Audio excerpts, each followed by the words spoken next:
What's up, everybody? Matt Maran here, and this is the all-new 2019 Nissan Altima that was revealed at the 2018 New York Auto Show.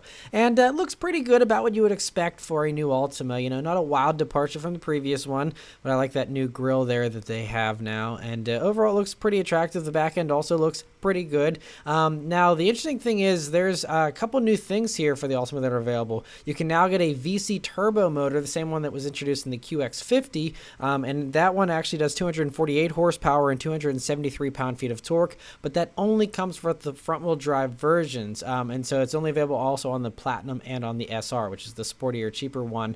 All the other trims are actually available with intelligent all-wheel drive for the first time ever as well, which is really cool, and that's paired with the standard 2.5-liter four-cylinder. It does 188 horsepower and 180 pound-feet of torque. The interior, as you can see, is very nice here. Apple CarPlay, Android Auto are all standard. There's a nice digital display in between the gauges there. CVT transmission is the only transmission available still, I believe. I have the zero gravity seats still, which are cool. Another look at that infotainment screen, which does remind me of the Honda Accord screen a bit, but it's a good design. I like the metal trim you have for the knobs, for climate, and for volume and tune. Nice spacious rear seat as well there, and the Altima has their own air vents. And yeah, so they're going to be coming out this fall, and no pricing has been announced yet, but should be very competitive. But yeah, so that's the 2019 Nissan Altima. Let me know your thoughts about it in the comments below.